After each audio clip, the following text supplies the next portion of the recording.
எங்கும் கொலை, எதிலும் கொலை என்கிற இந்த திமுக ஆட்சியின் அவல நிலைக்கு இன்று எதுவுமே விதிவிலக்கல்ல என்று சொல்லும் அளவிற்கு தினந்தோறும் கொலை நிலவரங்களை பட்டியலிட்டுக் கொண்டிருக்கிறது மீடியாக்கள். அந்த அளவுக்கு நாள்தோறும் நடக்கும் நிகழ்வுகளை பார்க்கும்போது நெஞ்சமே பதறுகிறது. இது என்ன நாடா அல்லது காடா? காட்டில்தான் விலங்குகள் வேட்டையாடுவதை மற்றவை வேடிக்கை பார்க்கும். அதே போல நடு ரோட்டில் செல்பவர்களை வழி மடக்கி அச்சமின்றி வெட்டிச் சாய்க்கிறார்கள். அட, ரோட்டுக்கு வந்தால்தானே ஆபத்து, வீட்டிலேயே பத்திரமாய் இருந்து கொள்ளலாம் என்று இருப்பவர்களையும் நிம்மதியாக இருக்க விடாமல் கதவை தட்டி சங்கிலி பிரிக்கிறார்கள். கதவை தட்டி பாலியல் வன்கொடுமை செய்கிறார்கள். இது என்ன தமிழ்நாடா அல்லது வேறு ஏதாவது நாட்டில் இருக்கிறோமா என்று சந்தேகிக்கும் வகையில் இருக்கிறது தமிழ்நாட்டில் சட்டம் ஒழுங்கின் நிலை. இந்த திராவிட மாடல் ஆட்சியில் சட்டம் ஒழுங்கு மீள முடியாத அளவிற்கு படு பாதாளத்திற்கு சென்று விட்டதன் அத்தாட்சிதானே இது. இன்னும் எத்தனை நாட்கள்தான் இந்த திமுக அரசு சட்டம் ஒழுங்கு சீர்கேடுகளை கடந்து செல்ல போகிறது?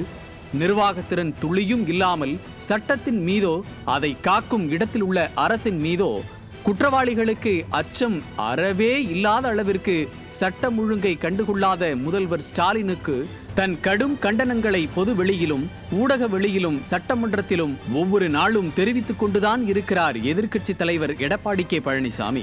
நாளுக்கு நாள் படுகொலைகள், தாக்குதல்கள், கடத்தல்களுடன் கடக்கும் சட்டத்தின் மேல் மக்கள் எவ்வாறு நம்பிக்கை வைப்பார்கள்? ஸ்டாலின் தலைமையிலான அரசு காவல்துறையை கையில் வைத்திருப்பதாக கூறினாலும் அது சமுதாயத்தில் எந்த மாற்றத்தை ஏற்படுத்தி இருக்கிறது?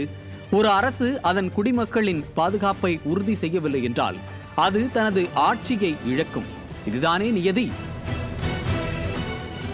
நீதிமன்றம் முதல் அரசு அலுவலகங்கள் நடு ரோட்டில் கூட தினசரி அரங்கேறும் படுகொலைகளை ஏன் கண்டிக்க கூடவில்லை ஸ்டாலின்? வீடு புகுந்து சங்கிலி பறிப்பு, வீடு புகுந்து பாலியல் வன்கொடுமை, இதுதான் ஸ்டாலின் தந்த விடியலா? தமிழகத்தில் சந்தி சிரிக்கிறதா சட்டம் ஒழுங்கு பிரச்சனை? என்னதான் செய்து கொண்டிருக்கிறார் காவல்துறையை கையில் வைத்திருக்கும் ஸ்டாலின்?